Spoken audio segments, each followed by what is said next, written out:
Memasuki tahun ke-8 Gema Bahasa dan Sastra yang diselenggarakan mulai tanggal 5 hingga 11 Juni 2017 oleh Balai Bahasa Bali Provinsi Bali resmi ditutup dengan penyerahan hadiah kepada pemenang lomba. Pada Gema Bahasa dan Sastra kali ini, Balai Bahasa Bali memberikan peluang kepada generasi muda untuk terlibat dalam kegiatan kebahasaan dan kesastraan yang berlangsung di Aula Balai Bahasa Bali, Tembau, Denpasar.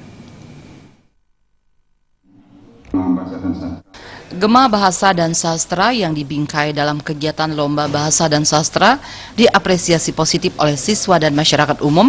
SMP MTS Bali mengirimkan peserta sebanyak 49 orang. Lomba menulis lontar tingkat SMP, pesertanya mencapai 41 orang. Lomba membaca aksara Bali 46 orang.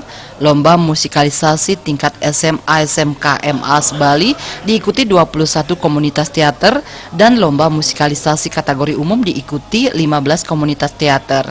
Kepala Balai Bahasa Bali Iwayan Tama mengatakan, pembentukan kepribadian bangsa menjadi sangat penting di tengah derasnya arus informasi.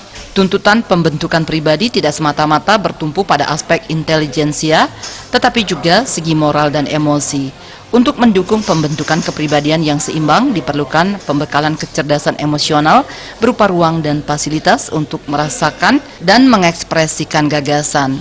Kegiatan ini sesungguhnya merangsang para kreator bahasa dan sastra untuk ikut bersama meningkatkan minat bakatnya meneruskan aktivitas kebahasaan dan kesastraan. Mereka bicara bergantian. Ke depan Bali ini akan betul-betul menjadi barometer di tingkat nasional yang berkaitan dengan bagaimana kita mengembangkan, melestarikan, dan membina yang berkaitan dengan kebahasaan dan kesastraan, baik bahasa dan sastra Indonesia maupun bahasa dan sastra daerah. Bali sungguhnya membanggakan sekali dari segi potensi-potensi kita.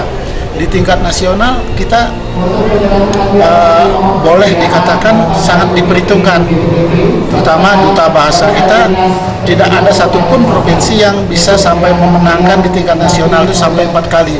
Bali sudah meraih 4 kali memenang di tingkat nasional, dan para duta kami sekarang eksis sekali. Di Bali ini dia membentuk suatu yang disebut komunitas paguyuban anak duta. Itulah kepanjangan tangan kami untuk menyosialisasikan kegiatan-kegiatan Balai Bahasa di Bali ini. Wayan Tama menambahkan tingginya animo peserta yang meningkat pada tahun ini dikarenakan berbagai upaya dilakukan oleh kerjasama panitia untuk menggugah para peserta melalui medsos untuk mengikuti Lomba Gema Bahasa dan Sastra 2017.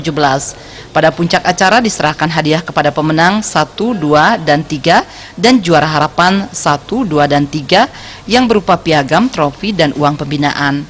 Khususnya bagi pemenang lomba musikalisasi tingkat SMA akan mewakili ke tingkat nasional.